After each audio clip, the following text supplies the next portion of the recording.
Leaders who are very arrogant and talk first, they just give up innovation at the company. They need to be humble as well and realizing that we all still have a lot to learn. What if the most relevant leadership advice in 2026 wasn't written by a business guru, but by a 14th century Italian poet? In this episode, I sit down with Santiago Iñiguez de Onzoño, president of Istituto de Empresa University, Thinkers 50 Award winner, and author of Dante in the Workplace. Santiago has spent 50 years in education working with thousands of leaders and is going to show you why the 7 deadly sins are still the most accurate diagnosis of what goes wrong at the top. By the end of this episode, you will walk away with a practical framework for finding the balance between pride and humility, urgency and patience, confidence and humanity, the balance that separates good CEOs from truly exceptional ones. What do you think at the moment is really going on in society, in business, and that is affecting leaders? What I miss sometimes in young people is more resilience. We are probably educating youngsters who are very... What are the 2 or 3 recommendations you would like to offer to the CEOs? particularly refine your... Hi, everybody, and welcome back to a new episode of the World Class Leader Show. Today is a special episode for me for different reasons. One is because we are back in person, and it's been a while since we had last face-to-face recording with a guest, honorable guest. But second, most important is today I'm gonna interview Santiago Iñiguez de Onzoño, the president of the Istituto de Empresa University and a recognized influencer in a global higher education.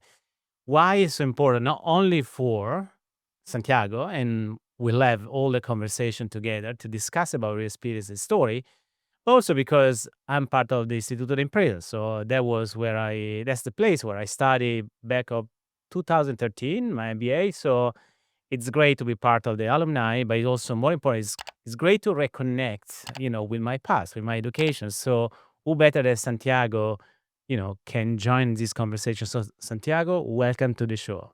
Andrea, thanks very much for your invitation. Congratulations for this series of podcasts. And of course, it's a great pleasure to be here. Great. So for those that don't know necessarily the story of Santiago, Santiago is not just the president. He was actually recognized by the Founders Award by Thinkers 50, a global ranking of thoughtful leaders in management. But most importantly, he has also written a number of books. And one of those books, it was going to be one of the topics of the conversation today, which is so important right now for all of us as leaders.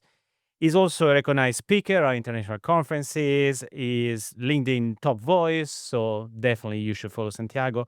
And also is one of the founders of Headspring, a joint venture between IE Business School and the Financial Times, offering custom programs for companies. He's also served on the boards of the EFMD, the European Foundation for Management Development, University of Petroleum and Mining in Saudi Arabia, and the Aramco Foundation. So there is way more than that, and it will walk us through that. So, Santiago, I would like to start with one question. First of all, Santiago lives in Madrid, correct? Yes. Where the school is based, but also is in London for business reasons. So we finally had an opportunity to meet in person. So, Santiago, let me start with a very quick question, but it's important. What does it mean in 2026, leading a major educational organization? Well, it's a great passion to start with, and I've been working in the field of education for the past 50 years. And it has been also the opportunity to expand the university. You were mentioning that we are based in Madrid, but the fact is that we now have a university in New York City. We have this joint venture based here in London. We are opening a center in Riyadh by the end of this month. And we have plans to expand our activities in all continents. So it has been a very exciting time, but particularly meeting thousands of managers and realizing about the impact of education in their lives. I echo that. And I think that is still one of the most important things for leaders, their level of education. And we'll talk about that, especially what does it mean education right now in a new AI era, and what's the implication for business school, but most importantly for education. But I would like to go straight into your new book. So Dante. Can I show it? Yes, please do that. I'm quite happy, about this book. First, because And the title is called is it's Dante in the Workplace: How Leaders Can Avoid the Seven Deadly Sins. yes. So I'm curious, as I think most of the people in watching and listening to this episode will probably think too.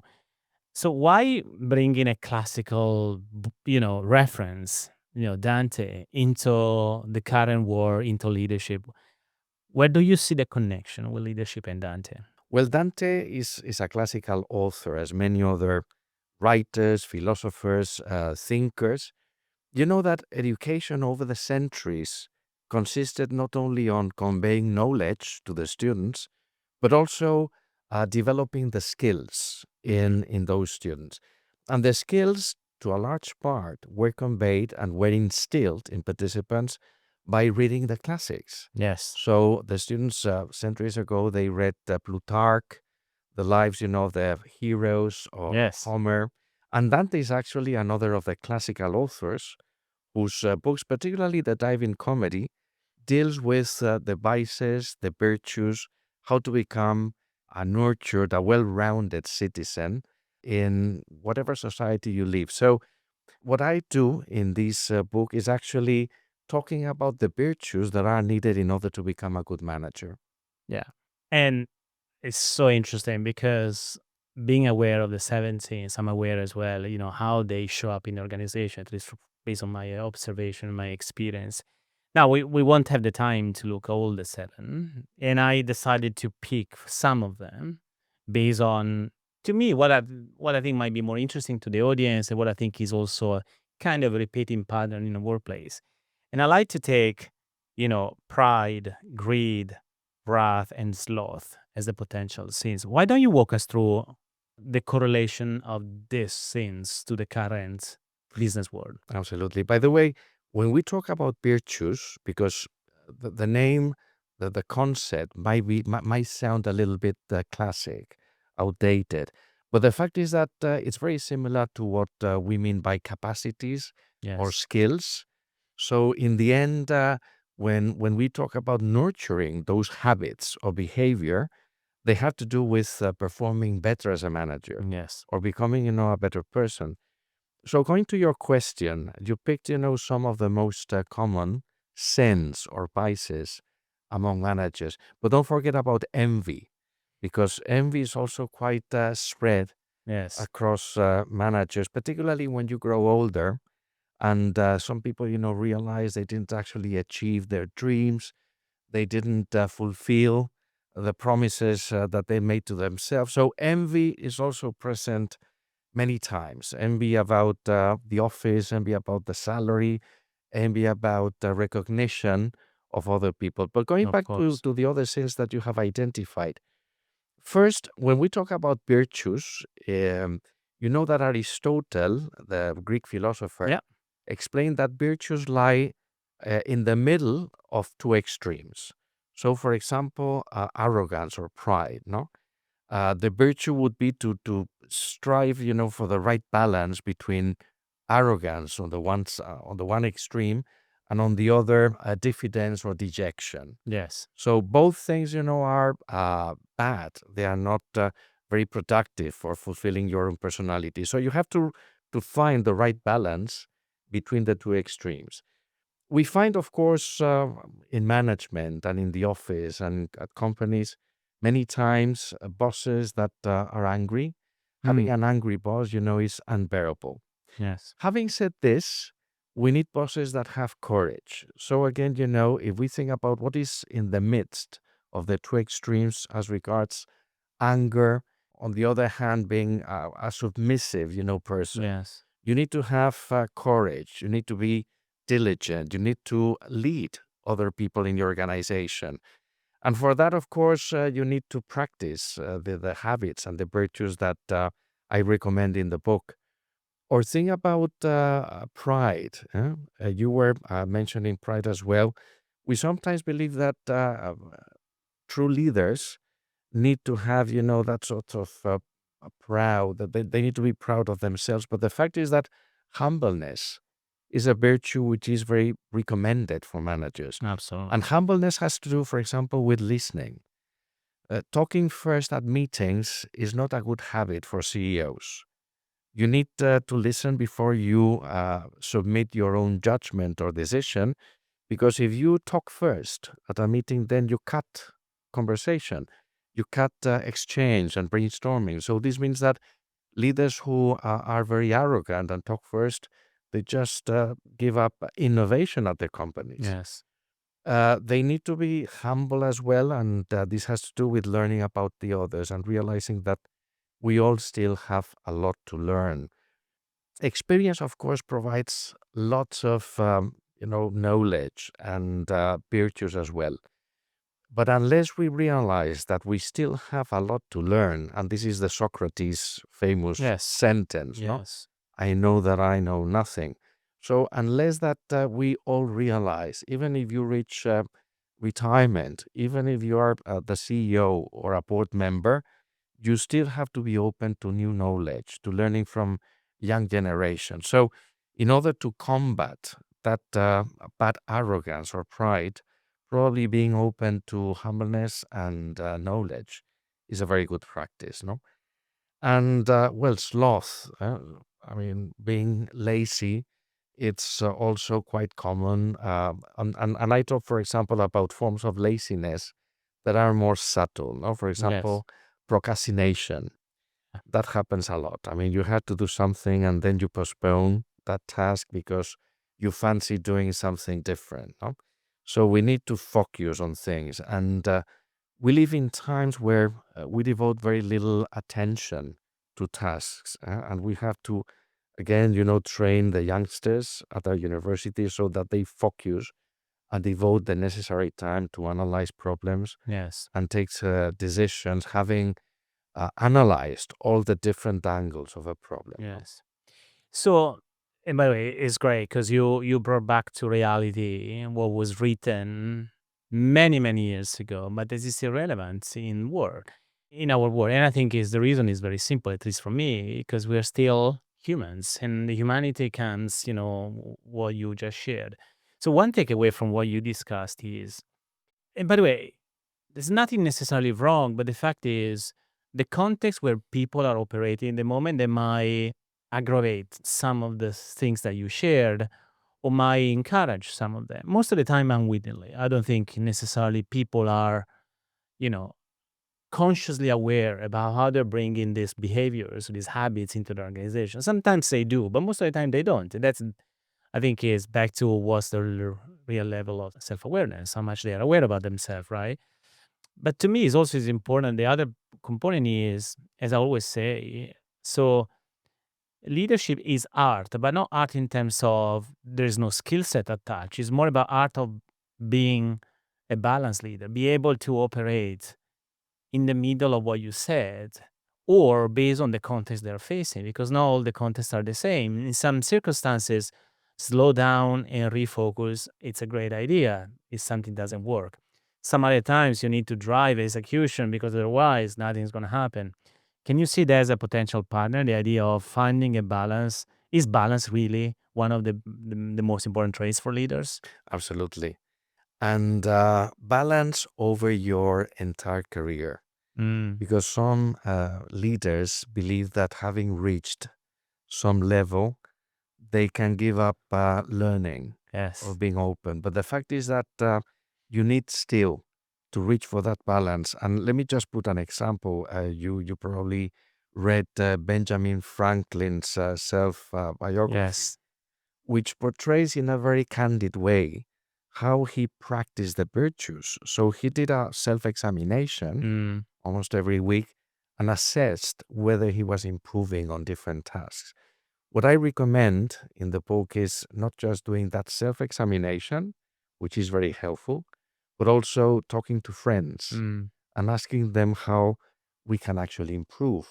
Talking to colleagues in a very candid way. Of course, coaching and mentorship are very recommended. And the fact is that, as you know well, success in professional life and in leadership has a lot to do, is highly associated with having a good mentor. yes. So if you don't have a mentor, I would suggest find one. Of course, this requires reciprocity because just by asking someone, to become your mentor, that doesn't work. No, but having a mentor who tells you things in a very open and disinterested way is extremely helpful. I agree. And, let's bring some of the issues on the table. So one of the issues is, I think, is as a good segue what you said, at least in my experience, is if you're not humble enough, you're not going to challenge yourself, and you don't want even to be challenged. In my experience, working primarily with people at the top, is not everybody wants to be challenged. So they are very happy to challenge others and to provide feedback and share what they think is not right in people, but then they have a very little appetite or no appetite at all to be challenged or to receive a positive feedback or even a constructive feedback, at least you know, to try to see whether it's something that is potentially missing for them. And you're right. So they're having the ability to speak with somebody in a very candid, open way, to me, is a key. And I have to say, there was a great article we were talking before about the Financial Times. I think it was written last year. That said that the number of CEOs, for example, or senior leaders now they have a coach is way more than what it was even 3 or 5 years ago. So I think there is a higher recognition in terms of the importance of having somebody to talk to in a very candid, open, transparent way. Is that your experience too? That's what you see? Absolutely.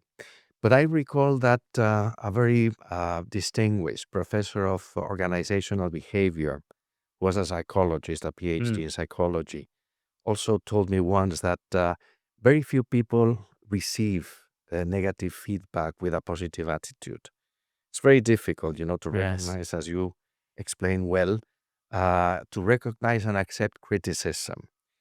You have to be very open, you have to be humble, and you need to realize that feedback is actually an opportunity to improve. Yes. So, what I encourage people, particularly the senior managers who are very reluctant not to accept any sorts Mm, of feedback because they feel they know everything, yes.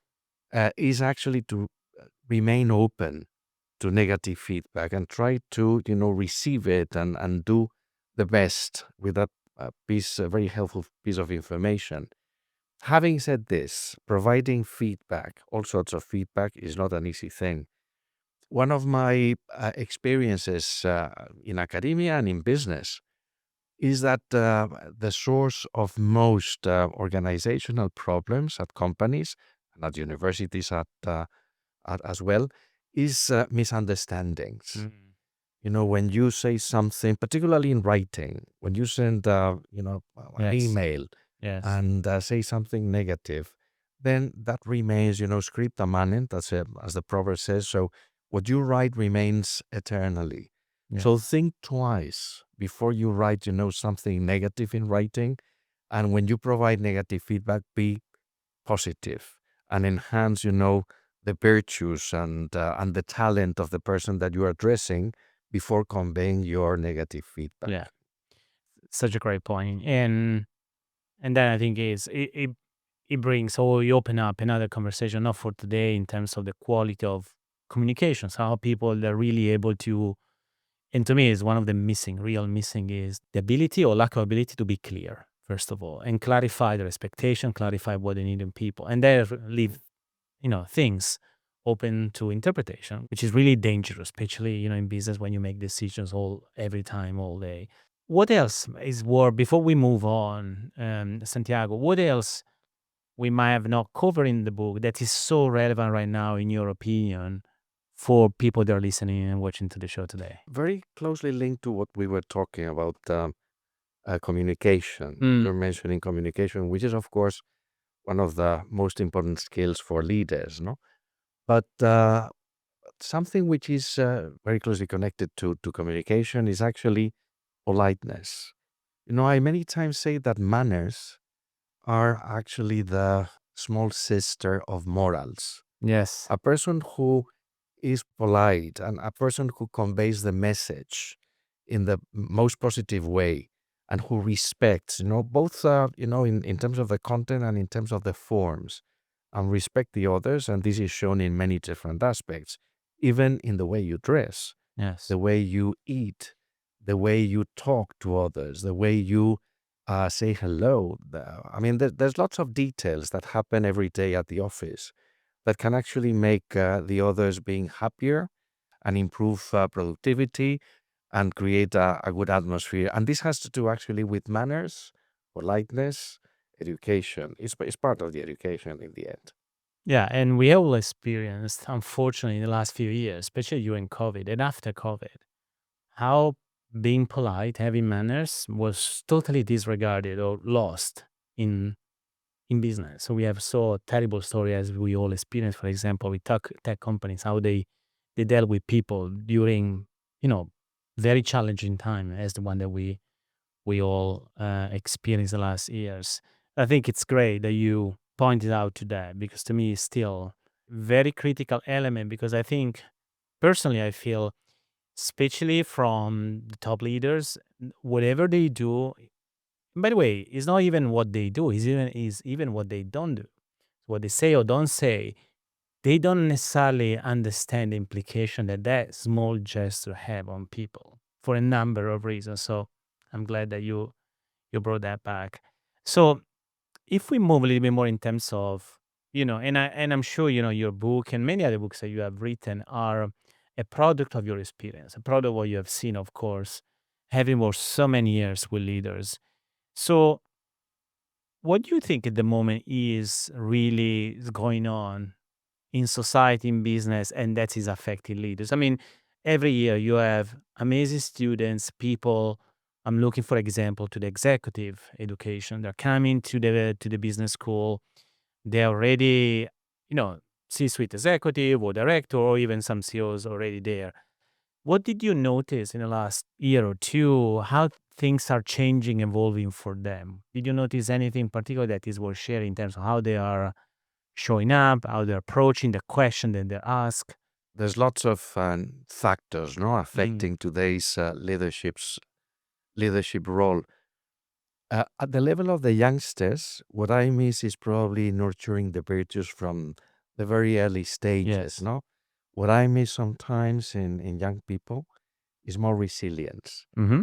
We are probably educating youngsters who are very capable potentially, but we need to expose them to real situations and make them mature earlier.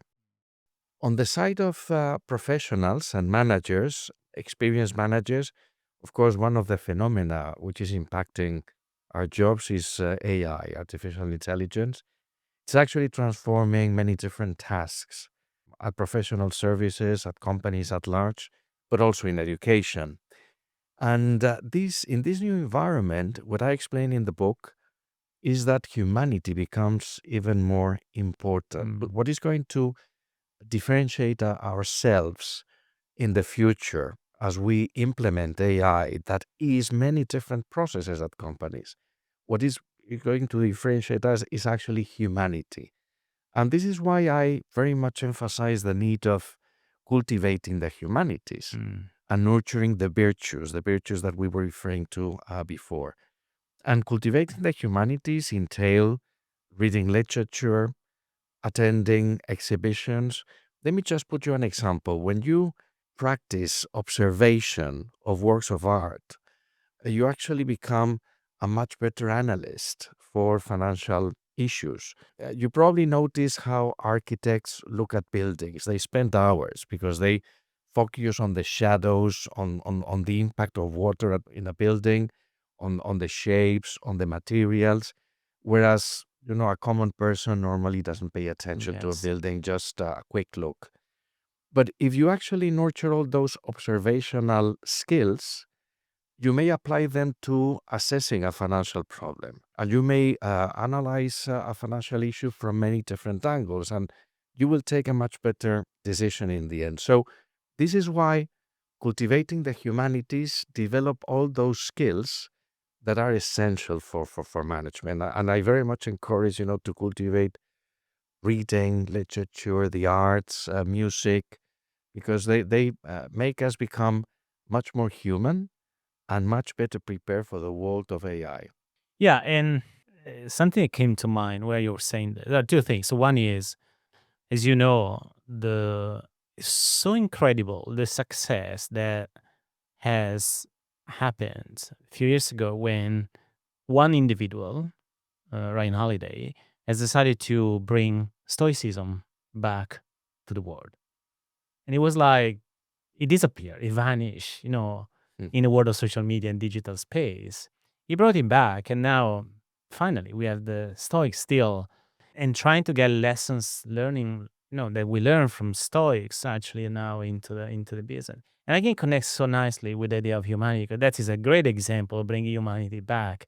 And start maybe focusing more on thinking more. You said observing. To me, is all about the thinking, observing, realizing, recognizing, which to me allows people to see what is missing and what could be an opportunity for improvement, for solutions, for solving problems. I love that. I really love that, because to me, the element of humanity sometimes it's a little bit misinterpreted, meaning people think about humanity. Because I mean, if I'm going to ask you, what's your definition of humanity? You might have a great definition, might be maybe different than what other people might say, because they say, well, humanity is being human. Well, but what does it mean in theory, in practice? So I think it's an opportunity to expand the definition of humanity. And I think you gave a very specific, great perspective of humanity, which I did not consider before. So I think that is still very useful. The other thing came to mind to what you said is, in a world of chaos, where most of the leaders now are operating in chaos, urgency, no time for anything, where people are barely able to reply to emails later in the day or even to messages. So they are so much overburdened by work. And that's the reality. At least that's what I see every single day. And people, they're not happy anymore. They are losing energy, morale, engagement. Numbers still the numbers in terms of very low engagement across organizations. But most importantly, this has a potential impact on mental health. And we have seen staggering data on that. How people can bring humanity back in a world where there is no time to think or to reflect or to observe. Well, it's very important to find the right balance there between professional and a private life. And you were mentioning reflection. We need to cultivate those intellectual capacities and abilities that make us more human. I was mentioning reading, observing the arts, Yes. looking at buildings, reflecting, contemplating a landscape. This is opposite to watching a screen. So, a Exactly. first piece of advice, get detached from all your handsets and your screens and devote yourself some time to reflection. We all go to, most of us do some exercise every day, some workout, no?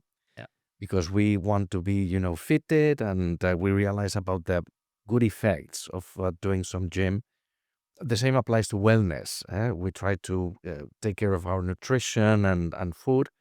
Well, the same applies to virtues and mental skills. You have to devote time every day. Yes. And this is why just arriving home and switching on the TV or watching, your computer or your handset is not the best practice. It's not the best way to achieve the balance. This is why, you need to think about what to do in your private life, how to engage with the rest of your family members. In the end, we need to realize that we have to be happy at work. You were mentioning the disengagement, no, at work, which is reflected in the Gallup Yeah. surveys. We need to provide the best possible atmosphere at work. And it has to do a lot with the role of leadership, of course. But on the other hand, we also need to take care of our private lives and enjoy, that part of the day. In the end, the fact is that we devote most of the day to our professions and our work because we need to, bring our resources back home. But at the same time, we can actually be happy and build up healthy companies where colleagues become friends. I sometimes, provide also a piece of advice to managers, which may sound a little hippie, if you like, but is the way I conceive it, which is in order to know your colleagues and your subordinates, you need to love them.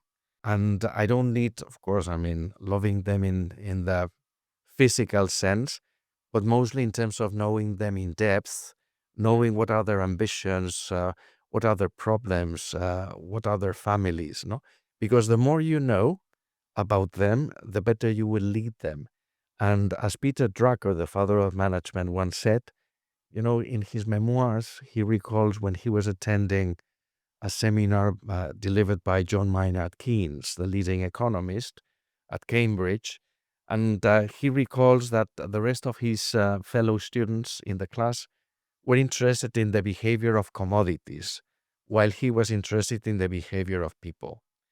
This is what distinguishes a leader, a true Yes. manager, that you care for your people.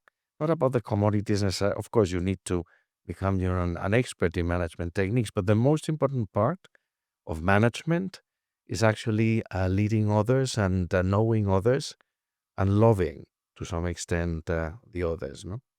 And again, you brought a different distinction about love, which I think is misunderstood because love, in the way how you describe, is love. And loving people has a very specific impact, by the way, on the ability for not only people to get results, but creating environments where everybody feels really engaged, motivated to stay. So love that. Now, you mentioned quickly about AI. I mean, you have studied AI. I mean, you are as many other business thinkers, of course, on top of what's going on in the business agenda for leaders agenda, which is AI. You're not surprised. The most common, I mean, there are a number of researches and surveys done even the last couple of years from KPMG, many others, EY, meaning AI is number one, business topic on the agenda of top leaders.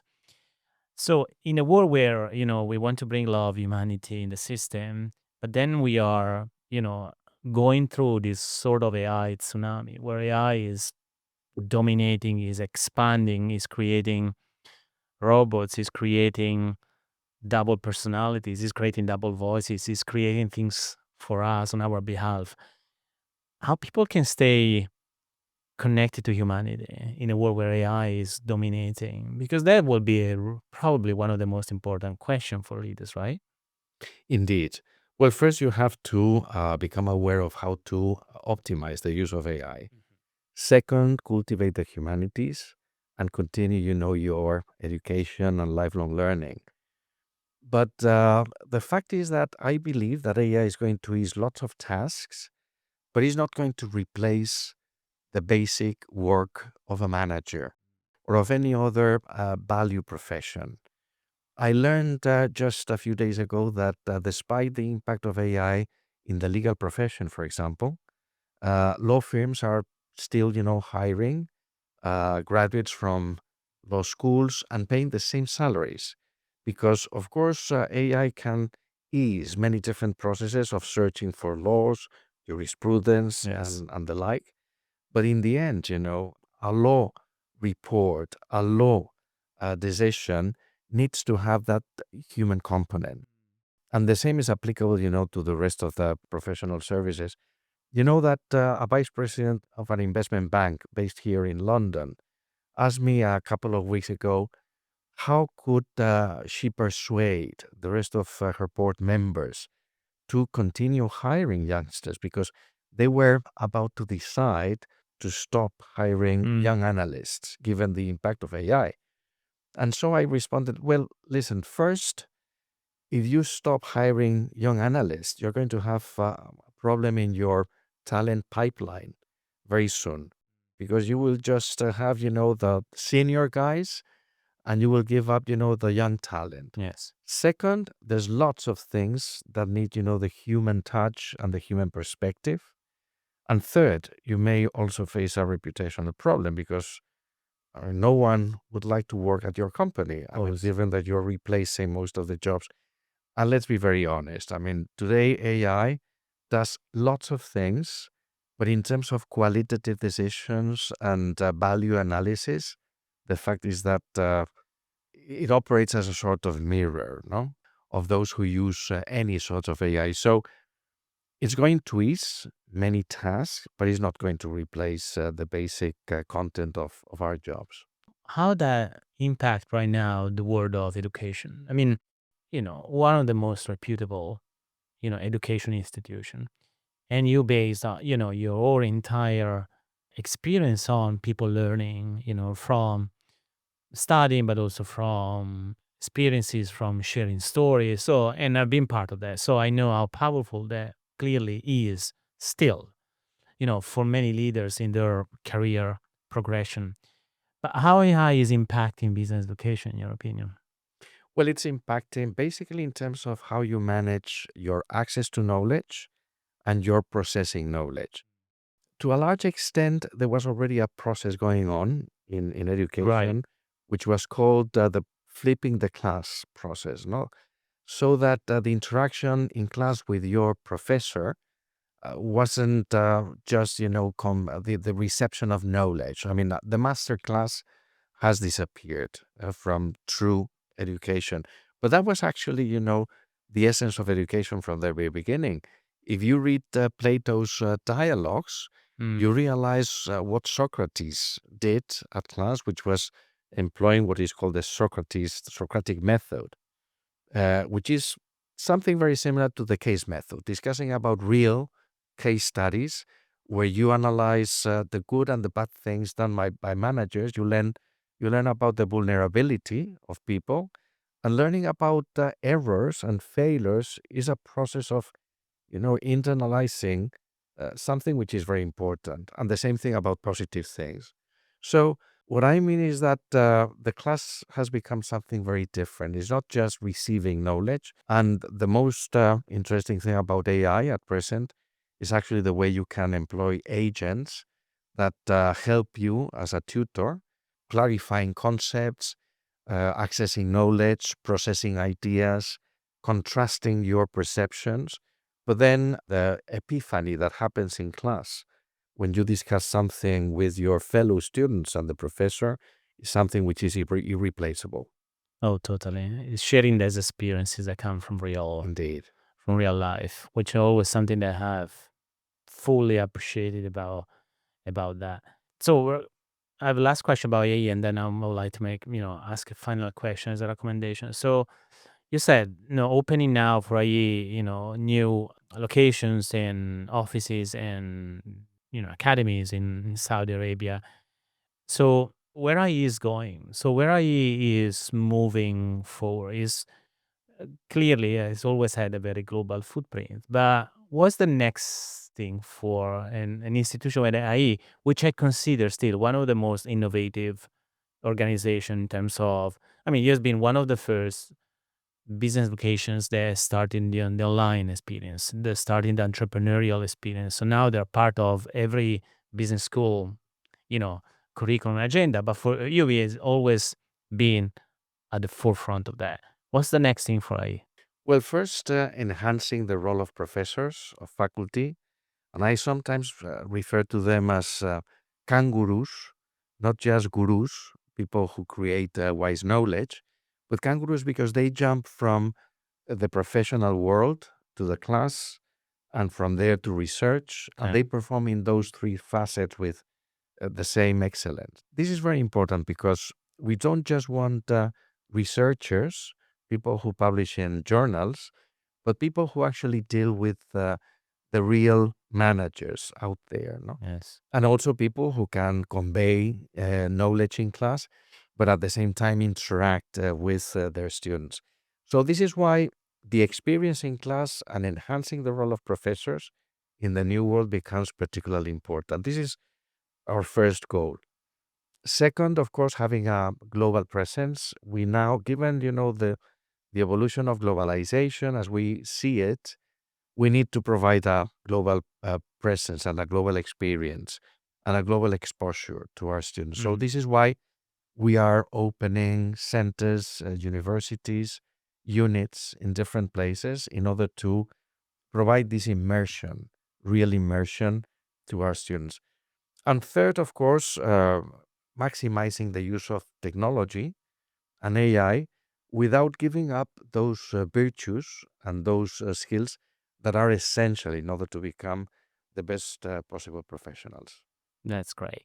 So as we wrap up this episode, Santiago, so we went through a number of things, from leadership, let's call it behaviors, leadership, pitfalls, traps. So, and we spoke a lot about that. And, that is really being captured in your book. But if you like to share 2 or 3 key recommendations, primarily for CEOs, now they're leading organizations, they're going through, described a moment of high level of uncertainty, chaos, pressure, expectations, AI, that is coming to them very strong, and then still dealing with people and with the issues that haven't been really resolved. Meaning, and we said, your moral, engagement, execution, so motivation, and then, them in terms of how they need to show up in an environment like this that can be balanced, but also effective and empowering and human. So inside all the context that we created today in this conversation, what are the 2 or 3 recommendations you would like to offer to the CEOs? Well, first, realizing that your career as a manager, as a leader, is a marathon. It's not a sprint. Yes. So you have to reinvent yourself many times during your career. You have to be adopt this spirit of sportsmanship, like, sports people who win and then they fail. This would be my first piece of advice. The second one, of course, is lifelong learning. You need to go back to class every 5 years, update your knowledge, but particularly refine your skills and meet with the young people or with the older people and learn from different generations. And then the third piece of advice would be to nurture the humanities in line with what I recommend in this book on Dante. Nurture the humanities, read literature, cultivate the arts, think about how you can become a better human, because this is going to be what differentiates us in the new world. Love it. I fully agree with everything you said, but primarily the last statement. So humans win all the time. So Santiago, thank you so much for being on this episode. So it was illuminating. It was deep enough, compared to many superficial conversation we tend to have every single day. And again, you brought us back, some important principles from the past. So where people should go, Santiago, if they want to know more about you, your book, what you do. I'm very active on LinkedIn. So, and I respond the messages that I receive. No, so I would recommend that they reach out to me on LinkedIn, where I have a large list of followers and where I very much enjoy publishing almost every week. Great. And again, let's have a look again to the book so Sure. people can see the Well, title. thank you. So Dante in the Workplace. Available, of course, on Amazon. It is available on Amazon, on Kindle, physical edition. So what I hope is that you enjoy reading this book, and feel free, of course, to reach out to me in case you have any comments. Great. So I'm sure that will be a fantastic book to read. And if you're flying, you're on a plane, etc., I think it's manageable and digestible enough because it's not one of the biggest, academic book that we are used to read. So thank you again, Santiago. Thanks very much, Andrea, and congratulations for the series. Thank you.